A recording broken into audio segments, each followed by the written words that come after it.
This conference will now be recorded. Wanted to start with introductions. Diana and Danielle, can you introduce yourself and what brings you here?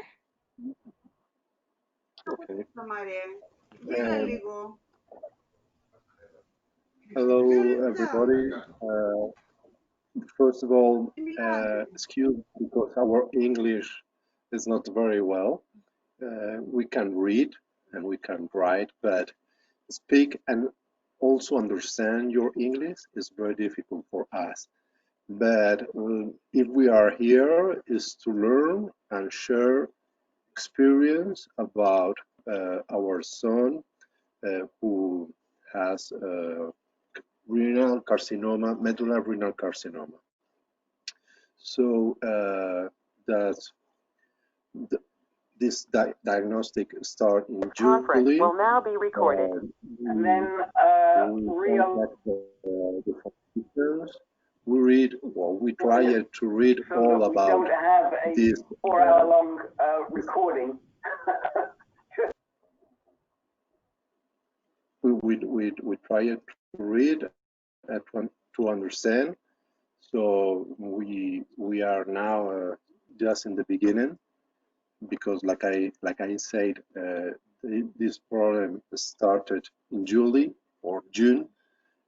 We wrote that, and Richie could help us to translate her to English and to correct, so you can find reduce the history in Chris Johnson Foundation.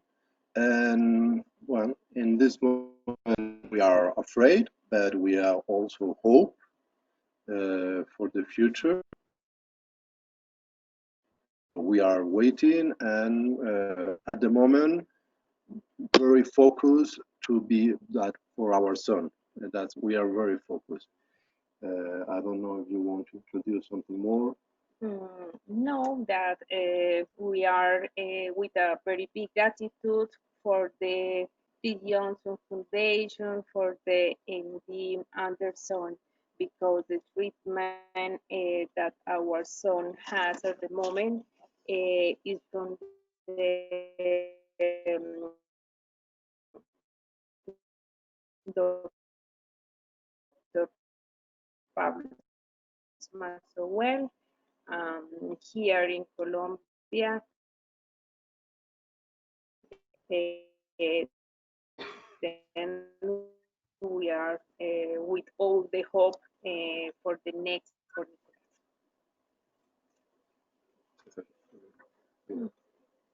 And Diana and Daniel, what we can do if you understand English better with writing, and if we say something and it's too hard or difficult to understand, just let us know, one of us know, just tell us, and we can put it in the chat where it might be easier for you to understand. Perfect, thank you. Thank you very much. We will try to open our ears and our mind. Well, we're glad you guys are here. Thank you for sharing. And then we could start introduce ourselves. So Jelana, would you like to introduce yourself? Hello.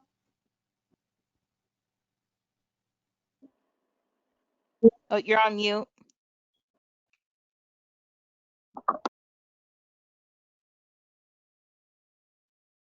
While finding the unmute button. Can you hear me? Yes, we hear you, Lois. Okay. Because there's a problem with the connection today. Okay. Yeah, I don't see, it looks like Jelana is frozen on my end, and Karen is as well. Huh. I'm we can sorry. get back. Oh, Jelana, hey, did you log? Hey, Jelana, I see two screens. Yeah. Yes. Did you log in again? Yes, I'm sorry. I'm kind of new at this. I'm trying to figure out how to do it. I'm sorry. Oh, I'm no worries. hi. I see you. I'm sorry. I'm new at No this. I'm worries. trying to figure it out. Hi. My name is Jelana Wheeler. My he was 10 at the time when he was diagnosed. My son Caleb. He was diagnosed with RMC. He's now in remission. He's still receiving treatment. He's doing well. And we'll finish treatment. He'll finish treatment in December Awesome. That's great. Where's he getting treated at? at Children's Hospital of Alabama. Well, happy you're here. Welcome. Thank you. Continue with introductions. Lois, would you like to go next? Right. Do you hear me now? Yes, we hear you. Okay, the picture seems to be frozen. Anyway, we are okay. We are in our hometown now. In a couple of days, we are going back to continue with the second, to finish actually the second cycle, and then we'll have scans. This is going to be towards the end of month, so probably in the next meeting I will have some news. Hopefully, very good news. Serene is Oh, okay. Lois, I think you're frozen. You're frozen on my end. Pardon? Sorry, you were frozen for a little bit. Now you're not. My screen is frozen. I don't know why, but do you hear me? I hear you. Yeah, we hear you and we see you fine. Okay. She feels great at the moment, I would say. She feels tired because this seems to be going on, and will continue for sort of more circles from what I know. Um, but she's feeling great most of the time. The thing is that we are in quarantine. I mean, she can't go out because COVID is sort of a problem now in Greece. Uh, that's more or less. So we look forward to the new scans actually. Yeah, we wait for that. Well, yeah, I'll be praying for you. Hope get some good news with the scans. Yeah, probably in the next meeting I will have some news. I was so happy for Makina's scans that look forward to ours. We'll see. We had some news from the doctors. There is a cancer rate. I don't know if you count that in your cases, the CA125. Do you know about that rate? This cancer rate. CA125 is a marker for ovarian cancer. Pardon? CA125 is a cancer marker for ovarian cancer. When we started in March, that was up to 1,000. 150, and now this mark is dropped to 15. Wow.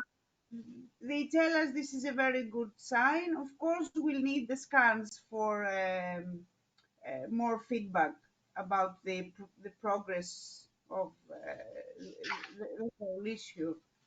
An ultrasound that she had a couple of weeks ago in the lung area. The doctor there said that it's difficult for me, he said, to recognize anything that is left. But it was just an ultrasound. I mean, she had liquid for, for about 2 months in the beginning of the story in the right lung. And that's why the doctor said that he has difficulty in finding any sign of the old story. But of course, again, we need the scans to estimate the situation now. Yeah, that's all more or less our update. Anything else? Anything to ask? Well, I'll get back to you guys. Want to see, just wanted to introduce ourselves since we have Jelana and Diana and Danielle. So I also see there's a caller one. Can you identify yourself, please? Who? Caller one. Is it me? Caller one. Is it me? Oh, you are caller one. Okay, so you show up twice on my. Yeah, I'm Lois, and I was talking about Penina. Hi, Diana. Yeah, my screen is frozen. I don't know why. Anyway. Okay. So we can see you fine. So Lois, you're on the telephone and also on the computer. No, I'm on the computer today. I tried to be on the computer so I can see all of you. Okay. But it seems we can see you maybe, but we have somebody else who called in on the telephone, and we're just wondering who might that be. Would you like to tell us, or you're welcome to listen in? Somebody on the telephone? You'll have to, you're muted right now, so you'll have to unmute. Okay, well, you're very welcome to keep listening, and if you identify at some point in time, we'll find out. And Jelana is on twice. Ah, maybe it's Jelana. Do you have your cell phone and the computer on, Jelana? You're on mute on both, Jelana. No. No, I don't think it's Jelana. I don't think it's Lois. We actually have somebody, I think, on the telephone, and they can, if they want to pipe up and talk. If not, then just stay muted, and we'll check in again soon. if I may say something, I mean, most faces are frozen on my screen. Only Diana's from Colombia seem to be moving. Right. I don't know. It's a bandwidth problem. If you shut your own video, you may see other people. You have I think it's a bandwidth problem, Lois. Okay. Okay, because we can see you moving fine, and everybody else, but because you can't, probably means your bandwidth is too low. Okay. So I've just got to run over and open another room. I'll leave you guys and I'll come back and help you out, but you're in capable hands here. So we'll see you. I'll see you in a few. Thanks, Rick. All right. So, Karen, can you introduce yourself?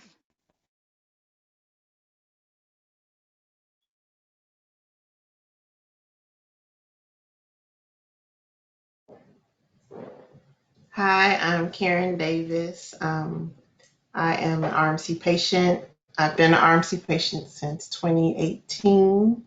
For the past year, for 2020, I've had clear scans. So blessings from God. I have my next scans next month. So hoping to continue the positivity with clear scans and moving on. And I have a almost 9-year-old daughter who keeps me busy, and I might have to drop off because we are working on a book report. So just let me know.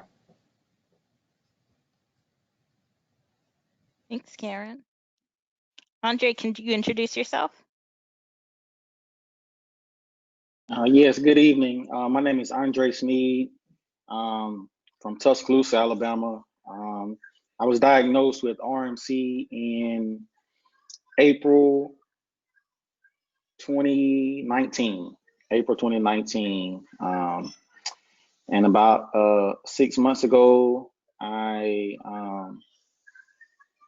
got clear scans, and I just had another scan last week, and that scan is clear as well. So Nice. 3 more months, we're gonna check again, and I know it's gonna be clear still. So that's where we at. So I'm excited about that. It's been a long process, but just keep the faith, and everything it'll work out. That's awesome. Richie, can you introduce yourself? Good evening, everyone. I am Richie. I think I've met everybody, and I really thank each of you for joining us tonight. It's such a pleasure to see new faces, Jelana and Diana. Karen is back with us, and I see Sonia is on, and I'm just happy to be here and happy to have you here.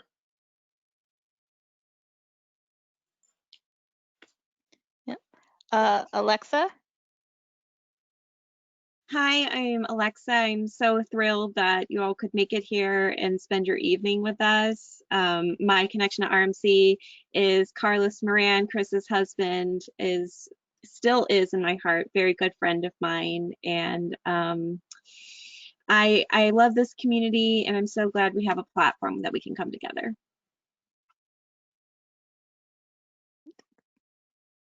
Sonia, would you like to introduce yourself? Sonia, you're on mute. There we Okay, go. I'm Sanja, and this will be my second meeting.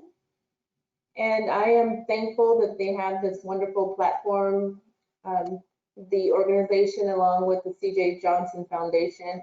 I'm glad that in collaboration that we're working together to kind of find a cure, find research. And so again, I'm just happy to be here. And introduce myself. I'm Carissa. My husband was diagnosed with renal medullary carcinoma in December of 2016. He was going through like several treatments, and did his last couple of treatments were at MD Anderson, and he passed away this April. But here to just talk and encourage you guys and help in any way I can. I have a passion to beat this. So want to see if what's on everybody's minds, and if there's anything you guys want to discuss. So Diane and Danielle, is there anything that you would like to discuss or have any particular topics that you have questions about?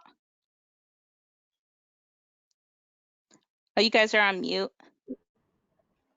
Okay, so we have many questions because we are starting with this process with our son.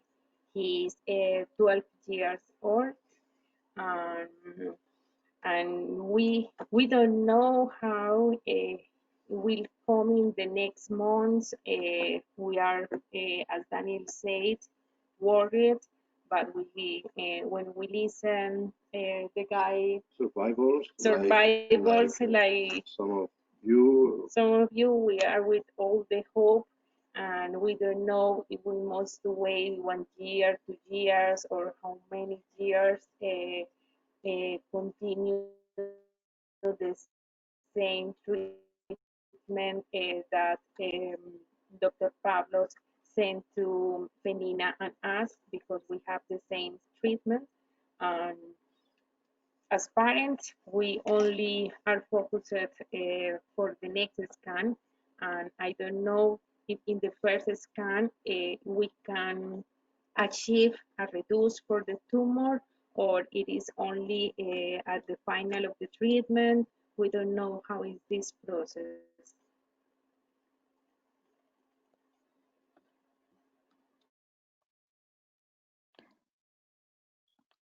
So I had a little trouble hearing, but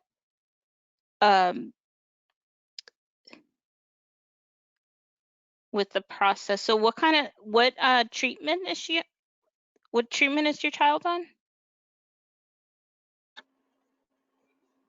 Okay. We have the 8 cycles. At the moment, we are in the second cycle, and we have first cisplatin, gemcitabine, platicacel, platicacel, and carboplatin, and bortezomib. Okay. Yeah, I In feel like. Oh, sorry. What were you gonna say? just only in well, I don't know. Lois have the same process in this moment. I don't know other person had the same. All we read it, cisplatin, it was in many cases, but bortezomib it was not in all. In the case of our son, is the first children in Colombia who are in this process. Uh, I listened it for adult person, it's normal, but also in Colombia, but not for children. So only that we can do in this moment is to wait and listen other experience if you have this experience, and if you don't have the experience, well, we will try to understand which other options we have, or what happened if in this scan the things are not correctly, or when we must to know is not correctly the process or is correctly, and how much we must wait.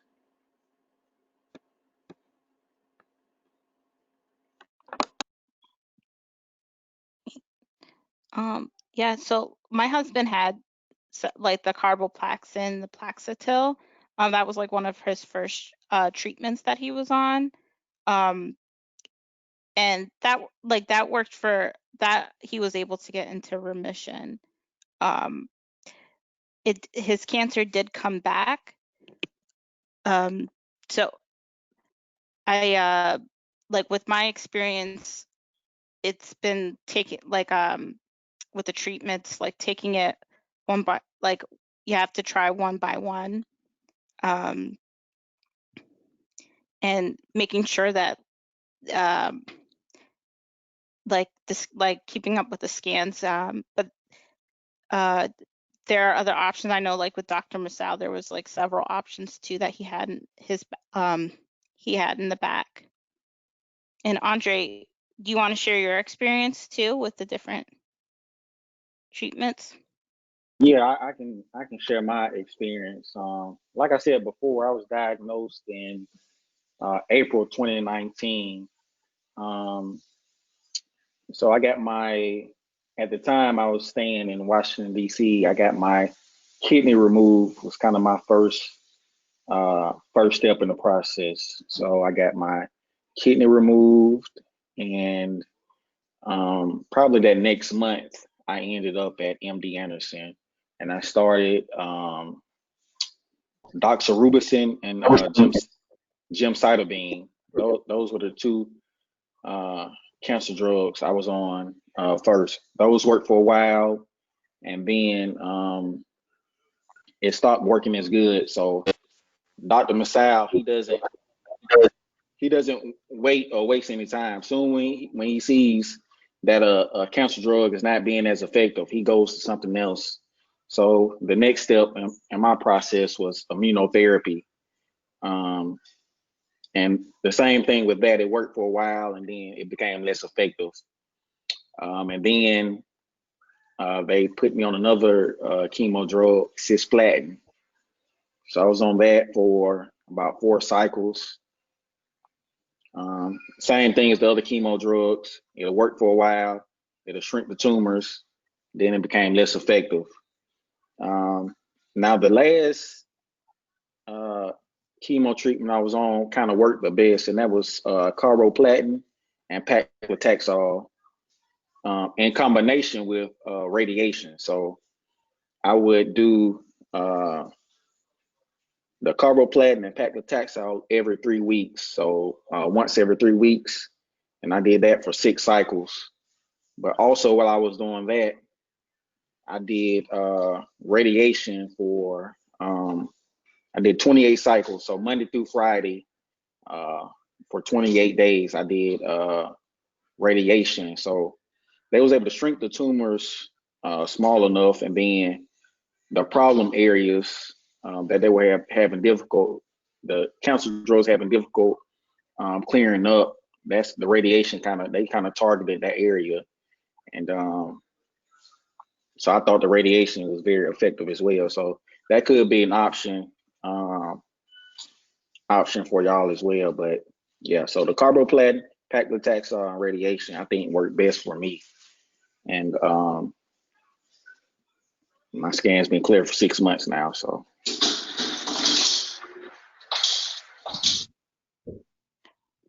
Thanks for sharing. I see that there's a new caller, Daniel Shapiro. You want to introduce yourself? Hi, yeah. Can you hear me? Yes. Great. Yes, we can. I actually, I'm a urology oncology fellow at MD Anderson. I've been working with Dr. Masoul in the lab with renal medullary carcinoma, and I saw this link on Twitter, and I thought I would stop by and see what the conversation was looking like. Oh, awesome. Well, we're very excited to have you, and this is awesome. Thank you for joining us. Yeah, glad to see you all are doing well tonight. Well, we're going around right now just seeing what's on people's mind and if they have any questions. Jelana, is there anything that you have any questions or want to share? Well, my son was when he was diagnosed with RMC, he was 10 years old.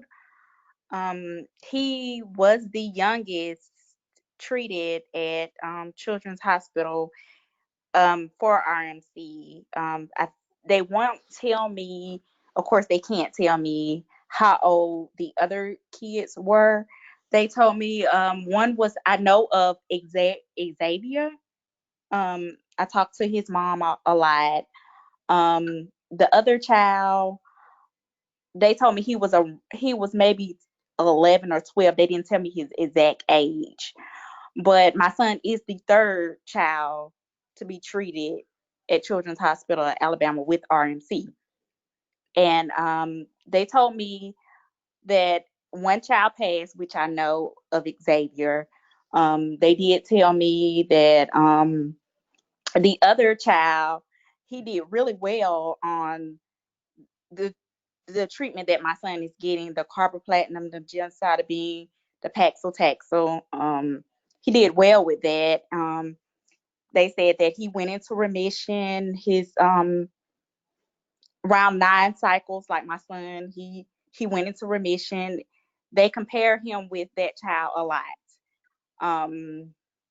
My son, he went into remission on his 9th cycle, and he did really well with the treatment, and he took really well with the treatment. So they stopped the chemo on that child that was around about my son's age. After he went 9 cycles and they stopped after they found out he went into remission, and they stopped the treatment. And then so they just basically did scans for a year, just scans, and they let him go, and he just went back for routine scans. And they said he did really well for a year. And the cancer came back, and it came back in his brain and his spine, and he passed away. With my son, they wanted to they reached out to MD Anderson and asked MD Anderson what was the best treatment for my son, and they didn't want to make the same mistake as they did on the other child. They MD Anderson, Dr. Turner, I think he told them to keep the treatment going even after he goes into remission. And so they wanted to make sure that he has 2 full years of treatment. So he is December makes 2 years of treatment. And so we'll be finished with the treatment. My concern is all of the other parents are you all are much older. Your kids are much older diagnosed with RMC. It's for what I've looked on Instagram and tried to figure out, it's rarely kids my son age that has it, and for the ones that did have it passed away quickly. None of them, I can't find a story that a child that's went into remission and lived for a long period of time. I think it was one story I read. I think her name was Aaliyah. I'm not sure. But I don't know. I think she relapsed. From what I was told, if because I'm always asking, what if, I'm hoping and praying that, he continues to stay in remission. I'm always asking, what if, he goes into remission? What are the other options for him? And I was told I don't know if I'm saying it right, but the easy H2 inhibitor, that's the only option, and I think they just opened that back up. I don't know if anybody's familiar with that. Yeah, my husband was on that for a little bit, and I'm glad that they had your child take the treatments a little bit long, because I know what was a little frustrating on our end too. When my husband got in remission, they told us it was most likely to come back, but he couldn't get any treatments. He didn't qualify for any of treatments because he was in remission, so they weren't concerned of like treating, like preventing that. He so he was in remission for 6 months, and then his cancer came back, and he had the EZ2H inhibitors. That worked for about 10 months, and what was nice about that treatment too, there wasn't really any side effects. He was a little bit tired, but that worked for a little bit for him. Carissa, could you say what that is so I can put in the chat for Diana and Danielle? Yeah, it was the EZ2H inhibitors. But I was told that is that's another option, and I was told I can't think of the other option. But my son oncologist said that she would prefer him to, if he does relapse, she would prefer him to be on the EZH2 inhibitor, because she said that would be best for him. But other than that, he doesn't have any other drug options, being that he's so young. I think that his age, if you have to be, for him to get on a clinical trial, I think he has to be 12, and he's just turned 11. So that was always my, fear of him relapsing, with him having not that many drug options for his age. And but it's just very, it's hard for me to,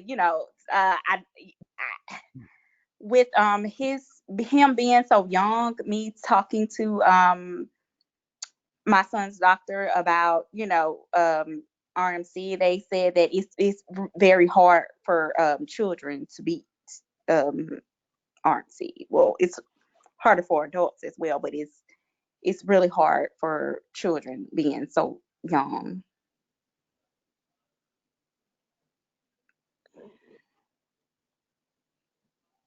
Hello, can you all hear me? Yes, can hear you.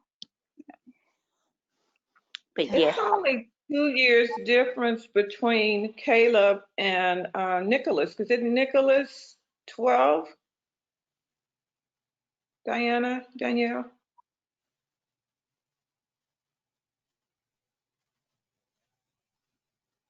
Yes, correct. Nicholas, he's 12 years old. In December 23 is his birthday, and he's 13 years old. And I think I read it about this innovator, and we asked it to our Colombian doctors, and he, if I understand, this innovator is for adults, not for children. But what we read from a Canadian hospital who reduce a little bit the history of this cancer, I think they are wrong. And they are wrong because they say there are only 8 survivors in the world, and I think there are more survivors. I don't know. I can share with you this link of the Canadian hospital, and he say there are 5 of them who don't have metastasis, and 3 with metastasis of the survivors, and he say is better. Is the opposite. The Canadians say, no, not me. The Canadians say is better for people younger than 18 or 20 years old. For the next time, I will share with you this link, because maybe there are wrong things, or there are other who are correct. I don't. We don't know. But the first time I read it, I say I surprised me, because they say there are only 8 survivors of this cancer. I think there are more people. You are experienced, and they say for young people. John, I say no children's like our children, 18 years old. They survive or more. I don't know. Doesn't matter. Each case, each patient is different. We know, but we try to understand a little bit, like radiation. Our Colombian doctors, they say radiation and chemotherapy is not able for this cancer. 3 days later, well, we have this process. We are in the process. We are happy of that, of course. But if it is wrong, we want to have plan B or plan C. In our mind. That's the only innovate. Well, that's the only. Thank you anyway for this link, and we will share with you. If you don't know, maybe you know this link of the Canadian hospital. We share with you. And we saw in Puerto Rico. I don't know if you Puerto Rico. Puerto Rico is from USA. Yes, but it's a part of USA. Puerto Rico, no. There are children of 12. The last information we Diana, found. are you guys still there? Hello? They're still there. They're talking. Yes. We can hear you. I can hear them. Now you're muted. Okay, do you listen? You're doing great. Please go ahead. Keep going. Okay,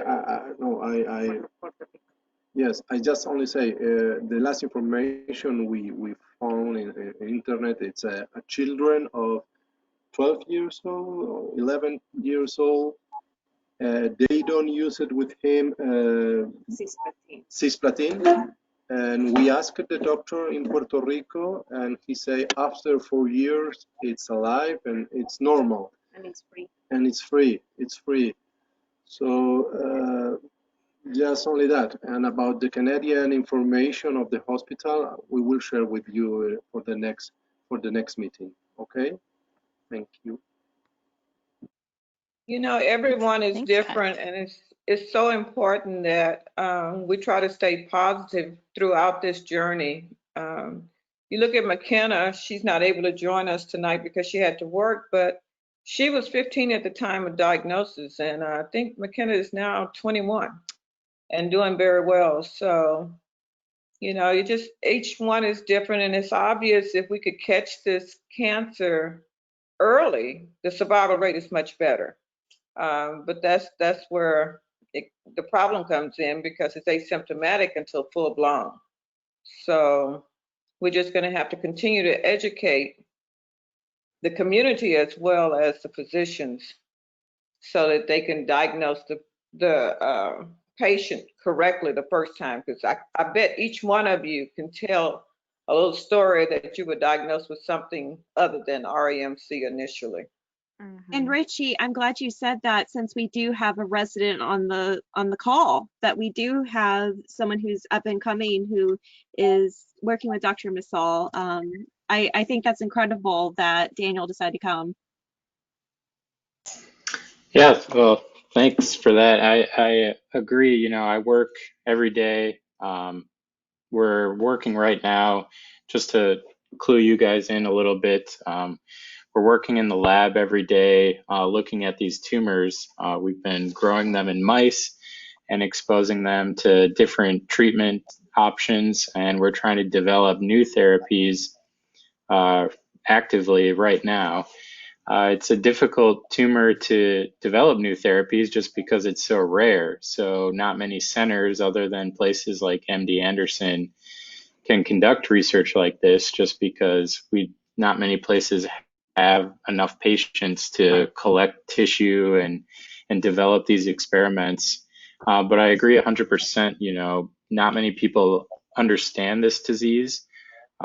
Especially, you know, getting the word out about the risk factors of people who have sickle cell trait or sickle cell disease, and how you're at an increased risk for developing renal medullary carcinoma is a big push of ours, to try and educate people, inform them, and then look at other risk factors, you know, that might cause this disease to develop, because we really don't fully understand that. And that's what we're working on right now. So I've been working with Pavlos for the last couple of years on that as part of my training. And yeah, so I'm glad there's groups like this for all of you. And we're working hard in the lab to try and bring more treatments to light.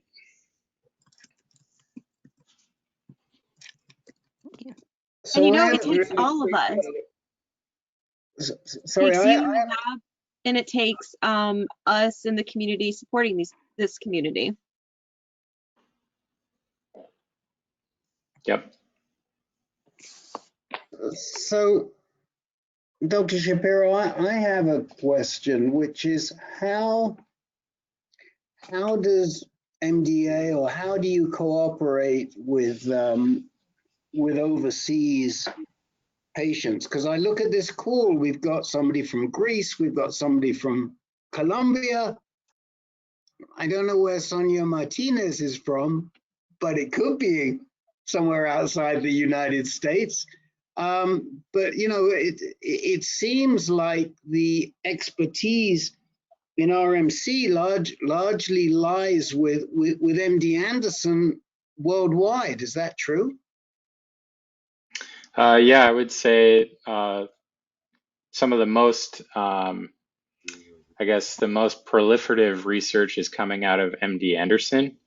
A lot of it is, I guess for better or worse, word of mouth, just because of the rarity of the tumor. So we get a lot of calls, especially Pavlos. He's kind of been the face of everything and has been spearheading a lot of the effort for this disease. So he gets a lot of international emails. He gets emails from England, from Greece, all over the world, basically physicians asking for, advice, how to treat these people who develop it. And in some patients who have the means, they'll travel to MD Anderson and receive treatment. Or what we'll do is we'll try and coordinate treatment or give recommendations just via email to try and help out the local oncologists. Because like a lot of you have come to understand, not many people have seen this disease before, or they've seen it maybe once or twice and don't know what the best, most current treatment is. So we just try and help out where we can. And so that's basically how we've been doing it so far. I'm personally in the urology department, so I deal more with the surgical aspect of things, while Pavlos Masul deals more with the medical oncology aspect of things. But we've been working together through research. But yeah, I think a lot of it is just word of mouth and trying to get our names out there and spread awareness about the disease. All I can say is God bless you, because it is clearly a gift to so many families across the globe. Well, I shouldn't say so many because it's not that widespread, but to many families across the globe, that there is at least one super high quality research institution that's focusing on this problem. And I think we're all really grateful to you for doing that. And we know MD Anderson as from the genetourology standpoint. Ancan knows MD Anderson really well, and I just did a webinar program with Eleni Efstathiou. We were just today talking about Dr. Korn and how compassionate he is, and you guys just excel. And anybody who is on this call who isn't that familiar with MD Anderson, you should know that you're one of the best institutions in the world. I mean, they are amazing and compassionate. Well, I always say to my patients, the patients are the ones doing all the hard work, so we're just trying to provide for them. So, I think I just hope we can develop more treatments more quickly. Yeah.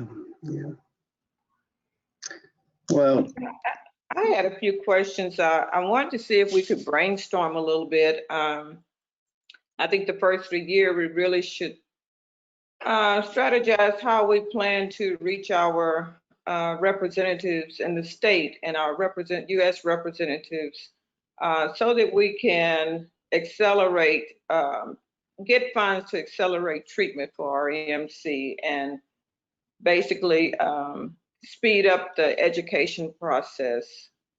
I just think, I just want to hear something from you and see what you think, because in order for us to get federal funding, we really do need to just knock those doors down starting in January. Make 2021 our mission. I am trying to draft a letter so that all of us can use, so that we can be on the same page, and also letters to all the pediatricians, family practice physicians. Those are people that usually see these patients first, and that first diagnosis is critical, in the patients receiving timely treatment. So just want to hear from you, see what you're thinking about that. I had just jotted down some things, accelerating treatment for RMC, improving access to treatments. We know that MD Anderson is the leading institution for clinical trials, but so many of our patients don't have access to MD Anderson. So once again, we're talking disparities. So what can we do to alleviate some of the barriers to receiving, quality treatment for everyone? So I'm opening the floor. We just need some suggestions and brainstorm a little bit. Richie, I know speaking from my own experience and just as a mother, I know I got my daughter, I made sure that she didn't have the sickle cell anemia trait.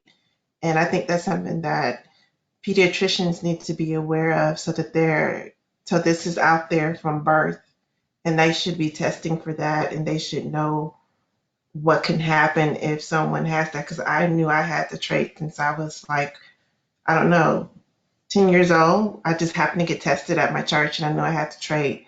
My mother had the trait, and she's 80 years old, and she's fine. But not my case, and my daughter doesn't have it. But I wouldn't have known to test her for that or to pay attention to that until it happened to me. I think that's something we need to tell the pediatricians to be aware of and to test specifically in African Americans and minority children, since this seems to be where it's happening. And the thing is, with the newborn state screen, it's in the United States, so the groundwork is done. The sickle cell trait is tested. They're tested for sickle cell. All babies are. I think the issue comes in with physicians believing, once again, the sickle cell trait is benign, so therefore they just say, "Oh, got sickle cell trait, no problem," and they just keep going, versus telling them, "Okay, so you have sickle cell trait. Here are some things that you need to look for." It doesn't mean that your child is going to have this, but at least you're knowledgeable as to what to look for. If your child has blood in his urine. I think one of the things that we're going to have to work on at the medical level is that when someone has a sickle cell trait, the genetic trait, when they come in with a problem to the doctor's office and they have it marked in their chart that they have that trait, they need to go to, could it be RMC versus, like, in a lot of what I've heard from all of you, it's just a headache, it's constipation, it's a strained muscle. I'm thinking what needs to happen is that when someone does have sickle cell trait, and we know it since they've been tested, we need to teach the doctors and the nurse practitioners, physician assistants, the medical providers, that when there is an issue, maybe the sickle cell trait is not as benign as what you've been taught. Maybe there's a list of things, like a protocol that should be in place. If a sickle cell trait person is showing this broad of symptoms, they need a kidney ultrasound. I agree. They really do. I had tried reaching out to the Academy of Pediatrics. I just need to know someone that has a push to get us in that door. Because if they say, all physicians should follow these guidelines, I think it would have more precedence versus us trying to send a letter saying you need to do this, this, and this. It needs to come, from the top, I believe. What do you think, Dr. Shapiro? Yeah, I mean, I agree. I think the issue is a lot of the symptoms are vague, and we don't have a lot of good risk factors other than sickle cell trait. And there's a fair number of people with sickle cell trait. So every single person who has sickle cell trait that comes in the door with some symptoms, the primary care isn't necessarily going to have their ears perked up yet. So what we're working on is trying to figure out what other risk factors besides sickle cell trait. Is it intense exercise? We don't really understand the mechanism by which sickle cell trait leads to RMC.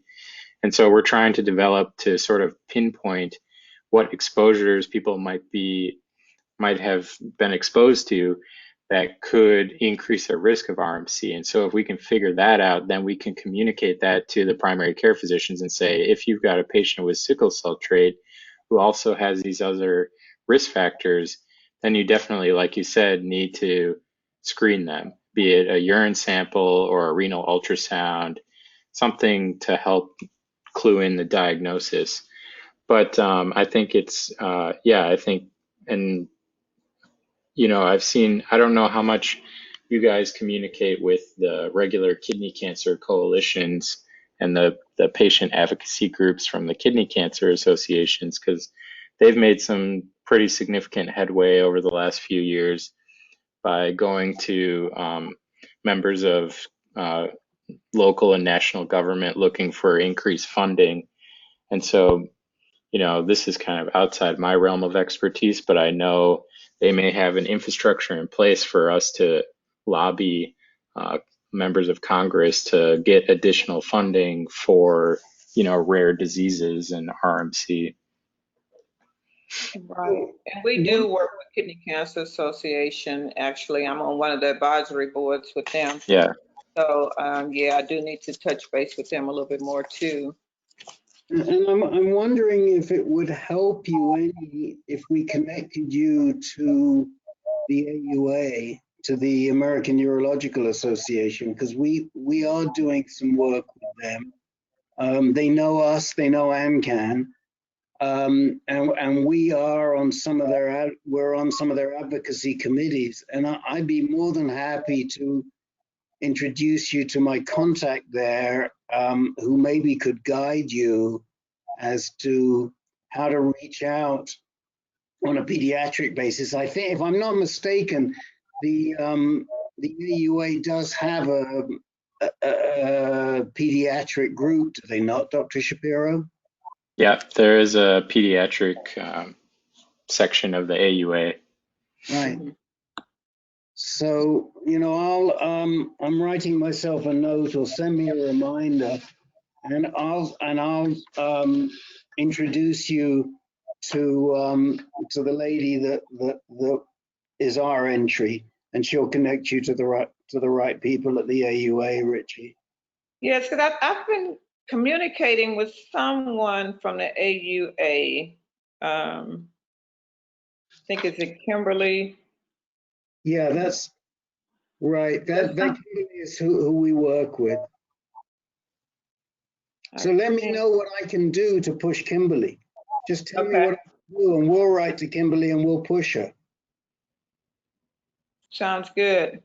Okay. Okay. Anyone else have any suggestions or something on your mind?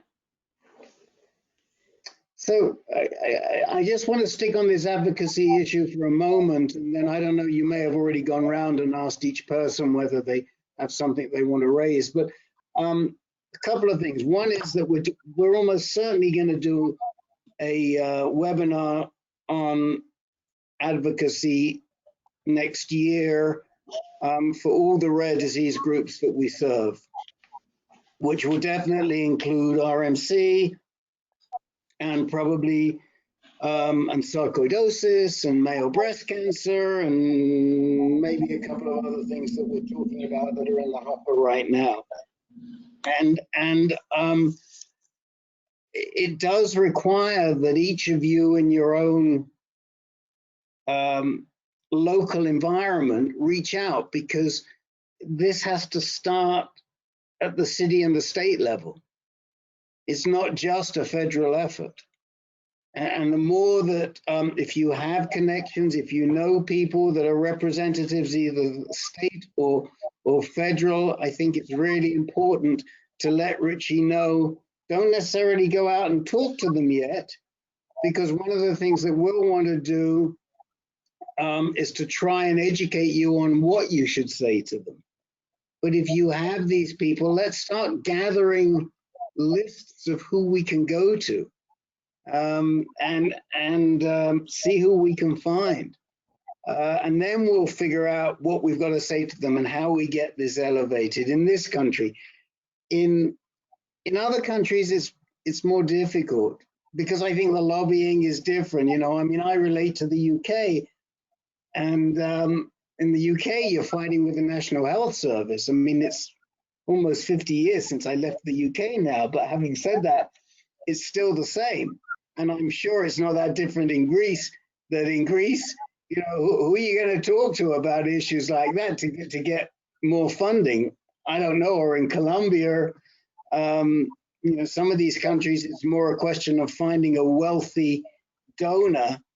If you have friends who have significant funds and are willing to put money up to fund some research, then maybe we can create a joint research effort between MD Anderson and some local hospital. If you have access to those to funds that might be able to start something, but you know, that's very difficult. That requires.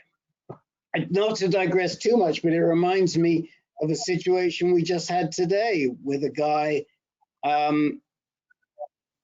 who we know really, really well, who had trouble with Blue Cross Blue Shield because they turned down a scan that he wanted, a fancy scan. And it just so happened that his insurance company was Blue Cross Blue Shield, and he happens to know the guy that used to be the CEO of Blue Cross Blue Shield, so he called him, and he's gotten it resolved. And I'm thinking to myself, but this isn't fair, because just because he knows somebody, he gets it resolved. But this is how the world works. So if you know people, or you have access to those people, or you know somebody who knows somebody, we just have to lean on those people to try and get the access. Whilst we do it, we also at the same time are working for every man, which we know is most of the people. But we got to work every avenue we know. Right, Richie? That is correct. You know, and Richie is certainly working the avenues. I mean, you know, I know in that Houston, Texas area, I mean, she's out there banging the doors to let people know that RMC is an issue. That's and right. That's what she wants you guys to do.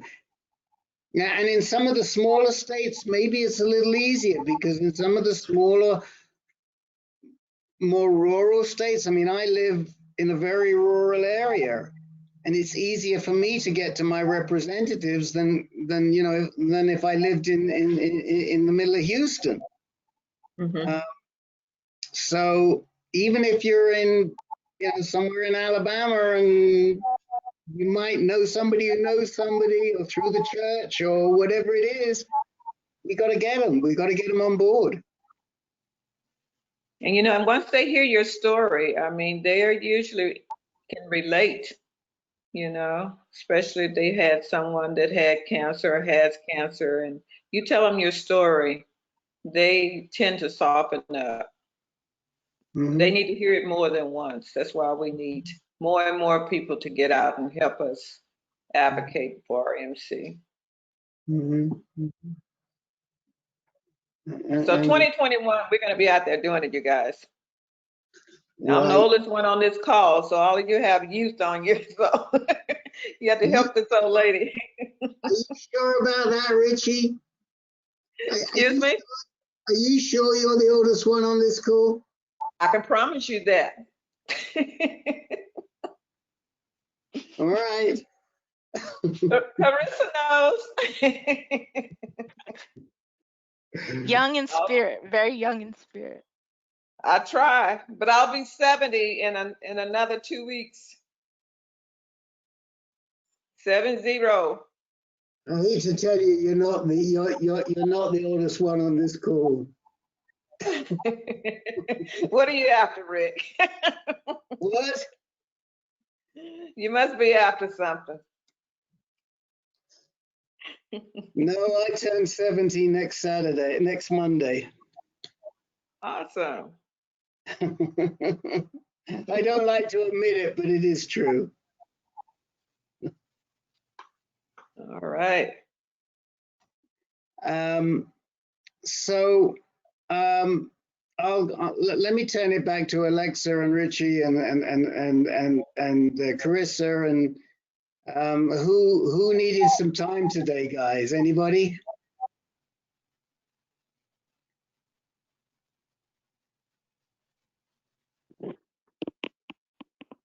I'm listening. Well, sorry, my Come on, speak up. No dead air around here. my computers were messing up a little bit today. Sorry. I know. Yeah, we were going around seeing if what was on people's minds. Lois, is there anything you want to share or is on your mind? First of all, do you hear me? Yes. Yeah. Do you hear me? I had some problems with the sound. Do you hear me now? Yes, I can hear you. Yeah, we can hear you. Okay. Just I wanted to ask. I heard earlier that the whole process of therapies might take about 2 years. So, is that true? In most cases, is this the span of time that the treatments last? And another thing, was extensive exercise an issue in all the people with RMC? I mean, my daughter was an athlete, and from what I see and I hear, most people are involved in some sort of intensive exercise. And I'd like to know if, or maybe the doctor can answer that. Is this a problem actually? I've got a younger son as well, and he's got the sickle cell trait. He's 10 years old now. So I'm quite concerned about the issue of exercising and fitness, actually. Frenina was training to become a champion, and she had always been training. She started with ballet, and then she had some rhythmic gymnastics, and then track field. So I'd like to know if this is a problem, actually. This So regarding the exercise, the short answer is we don't know for sure, but there is a clear pattern that we're seeing that there tends to be most of the patients who present with RMC have had some sort of intense physical exercise component in their life. And we don't know if it's the exercise or the maybe dehydration, maybe a factor related to the exercise. So we're not trying, at this point, we don't have enough evidence to say, you need to avoid exercise if you have sickle cell trait. We do know that if you're going to exercise, you need to make sure that you stay hydrated and you're doing the exercise safely, not exerting yourself to a point where you're getting muscle breakdown and just really intense exercise sessions. Staying hydrated is clearly very important. But that honestly is a focus of active research as we speak. We're actually testing mice on treadmills and things like that. So we're doing the research right now. I personally analyzed CT scans of the majority of renal medullary carcinoma patients that have presented at MD Anderson, and we saw there's a higher muscle mass in patients with RMC, suggesting that these patients are working out more frequently. But we don't know for sure yet. But there does seem to be a trend towards exercise being a risk factor, at least intense exercise. Okay, thank you. And as for the length of the therapies, I mean, 2 years is more or less the duration of the treatment if everything goes by as planned.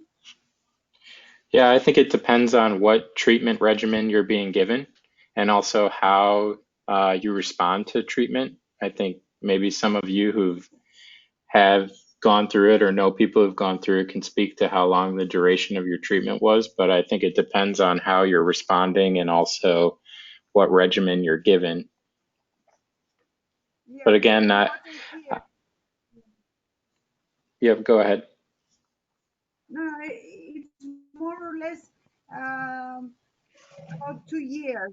I mean, even if a patient goes into remission, I think Jelana said that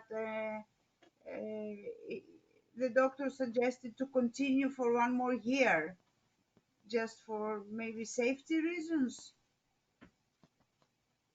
Yeah, I think that's some of what I've seen has been a duration similar to that. Again, I'm not a medical oncologist, I'm a urologist, so we do more of the surgery side of things. So I'm not the expert in terms of chemotherapy regimens. But yeah, I'll just leave it at that. Yeah. So I have a question to everybody here, because this issue of exercise is really fascinating to me. I mean, I remember years ago when I lived in Manhattan, I used to do a lot of, I was a runner, I used to do a lot of track work on an indoor track in the winter. And more than once I came home and I had blood in my urine from pounding around that track. And it went away, but clearly it was stressing my kidneys in some way. Now, I know that Carissa's husband was very athletic. He was a martial arts expert. I know that Lois's daughter was a swimmer. And Backfield. what's that? Oh, track. Sorry, Track. Yeah. track. Yes, running the with obstacles. Oh, the hurdles. Hurdles. Yeah, hurdles. Sorry. Yeah. And I'm just wondering who else here. I bet Captain Sneed was a bit of an athlete in his time. You're very silent, Captain. Yeah, I definitely was on top of the physical fitness. I know in 2017 I was deployed to Kuwait from 17 to 18. Man, we did some crazy CrossFit workouts, and then it's in that Kuwait heat too. So I don't think that was good either. So a lot of hot sun, a lot of long workouts. So I got back in 2018. I was diagnosed with RMC 2019. So Yeah, and who yeah. else? What about Sonia and Jelana? Are your loved ones with RMC athletic? Well, my son, he played soccer, so yes. And my daughter, Jayla, she was part of the high school aquatic swim team in 9th grade. So yes. All right, I think I remember. Yeah, I remember you saying about that. Yeah. I mean, this is all wow. I mean, this is all a lot of athletics. And Daniel, your son is your son an athlete? Is he a soccer player? Of course, is the same. He played soccer every single day. In Medellin, the height is 1,800 meters. It's not very high like Bogota. Bogota, the capital. The oxygen is less, but is 1,800 at Medellin. And he played 2 hours per day and competitions Saturdays and Sundays. So And this, maybe yeah, and I think this is another good place to bring up, you know, advocacy and awareness because, you know, I think we're not trying to say that people with sickle cell trait shouldn't exercise because obviously there's a lot of benefits to exercise, but we're saying if people know that they have sickle cell trait, they need to exercise responsibly and, you know, not like you were saying, doing intense CrossFit workouts in the Kuwait heat is probably not the most ideal situation for someone with sickle cell trait. So we're trying to just elucidate this pathway and also bring awareness that people who exercise need to stay hydrated, need to do it safely. And I think that's another area of awareness that needs to be brought to light that we're trying to do in the lab as well. I know in my case, Go ahead. it wasn't about exercise. It was a lot about stress and dehydration. So Mm-hmm. Yeah, exactly. And yeah, not everyone with RMC, not everyone that we see has an intense exercise history, but there's a lot of different ways to stress the kidney that lead to the same result. So we're just trying to figure that out a little bit better.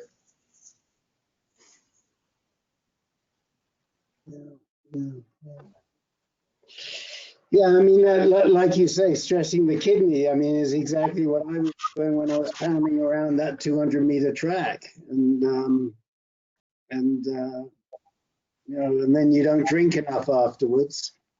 And I guess if you have sickle cell trait, it can lead to certain consequences. But there again, we get back to this issue of testing for sickle cell trait and being aware if you have it, how you have to adjust your life. Yeah, exactly. I can just see Captain Sneed there telling his PE instructor that he has sickle cell trait and he's not going to be able to do the workout today. What would they have said to you, Captain? You're muted. Maybe it's just as well. Honestly, though, if you think about it, the military wants healthy soldiers. So yeah, that means keeping people safe. And I think, there's been some progress in that regard, and people who go into the military are screened and things like that. So I have a question for Dr. Shapiro. What would you recommend as far as helping your MD Anderson for funding? Like, how can we donate for more research just for RMC? Is there a certain organization we can donate to help with funding with the mice running on the treadmill? Like, how can we get more mice on the treadmill? well, I think Pavlos Masul, he's the medical oncologist. You guys probably have heard of him or know about him, but he's been doing a lot of that research. And so reaching out to him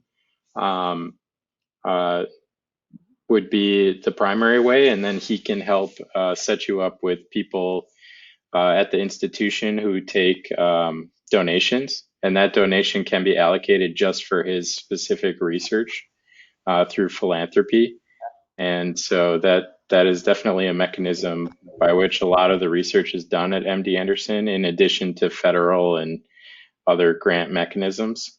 So, but you can, if you want or know someone who wants to donate, that money can be allocated just specifically for RMC research and specific to a certain researcher. And you can even say, I want this money to specifically go to this one thing, if it's buying more mice or things like that. So yeah, if you're donating, you have a lot of say in how the money is utilized.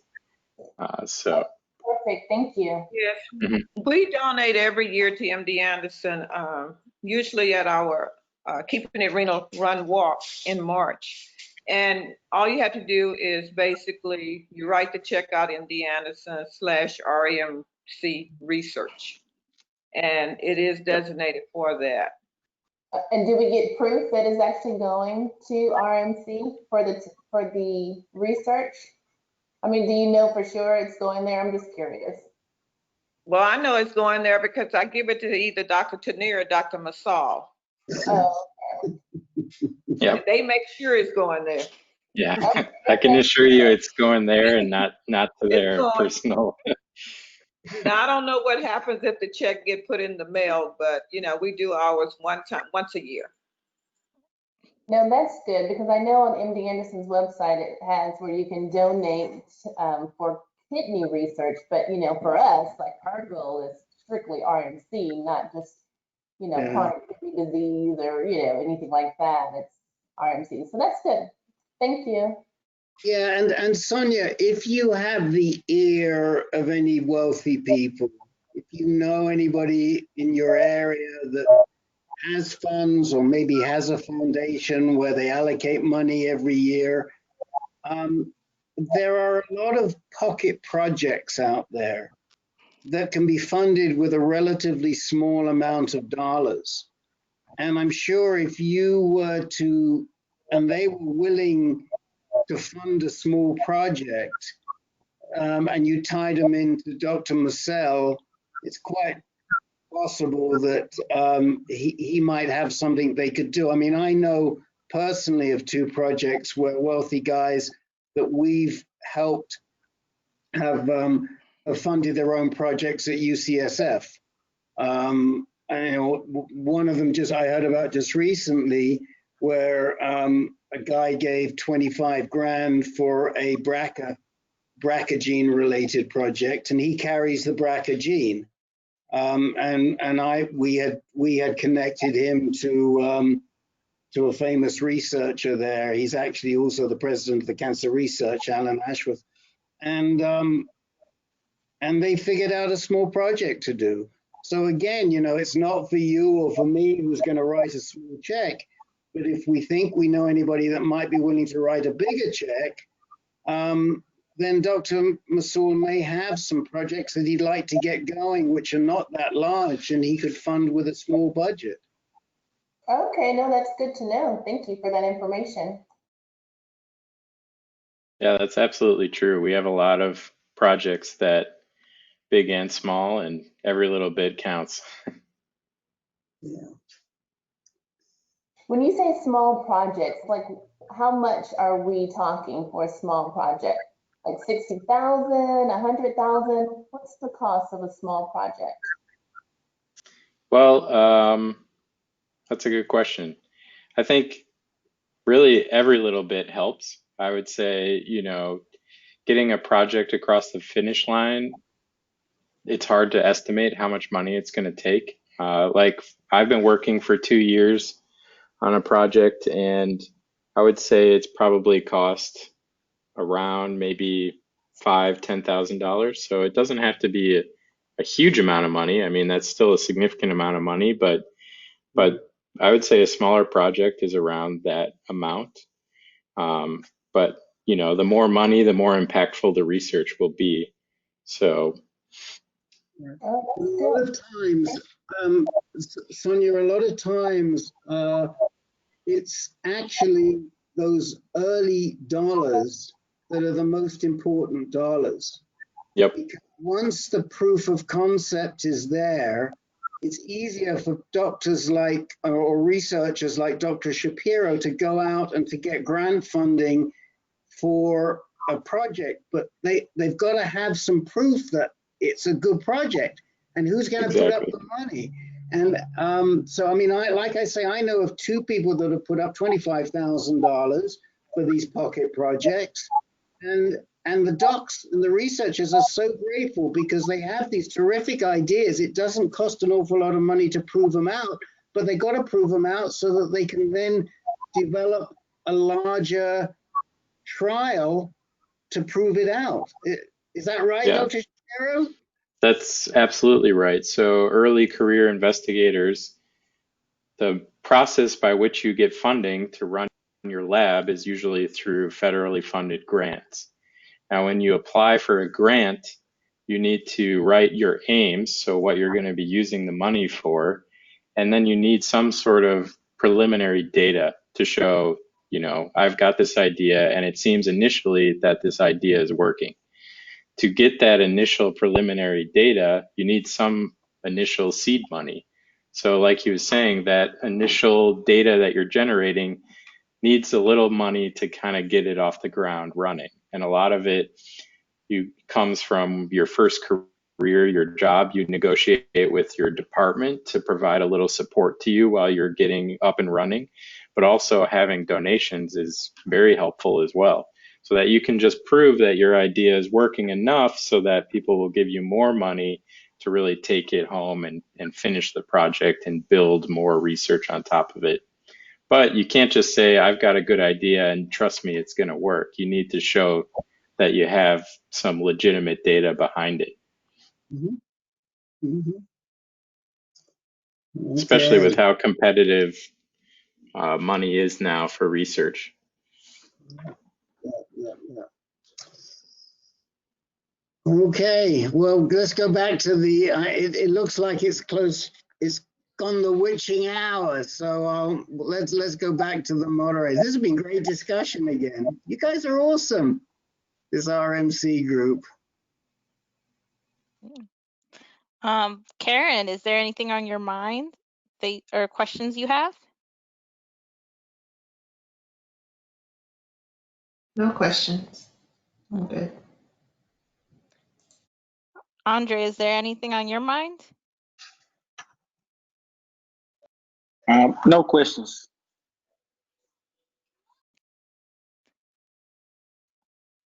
Alexa, is there anything on your mind? I just thought tonight has been awesome, and I love Richie's passion that 2021 is going to be the year of RMC, and we're going to be downdoors. I love it.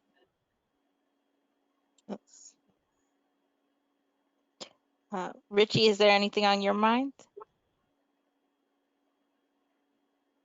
No, not at this time. I think I've said pretty much everything, but just food for thought. You know, you guys keep thinking. We have 4 weeks before our next call, which will be the second week in December.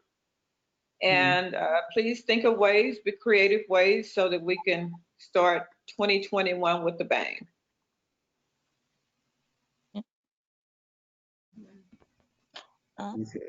Daniel, is there anything on your mind that you wanted to talk about? No, I'm just glad I checked Twitter tonight. This has been great to meet all of you, and hope you all are doing well. Yeah, thank you. And it's been very helpful, like, for you answering all our questions. We really appreciate it. Yeah, I hope I did the best I could, so I hope I was helpful. Our greetings to the Anderson group, MD Anderson team. Yeah. So I just want to say to Dr. Shapiro, keep checking that Twitter and drop in again, because I think you're very welcome. And please, if you happen to be running into any patients, let them know. Yeah, will do. Yeah. And by the way, we now run close to 28 meetings a month for all kinds of different conditions, including 12 meetings a month now for prostate cancer, but virtual meetings a month like this for all kinds of different prostate cancer, from active surveillance all the way up to advanced disease. And we've got a special group for under 60 men too. So keep us in mind. All right, everybody. I think we burned the candle at the bottom to the bottom, so everybody need to get a little rest. Okay. We'll see you in December. Okay. Thank you, and thank you. Everybody. Bye-bye. Bye. Bye. Thank you.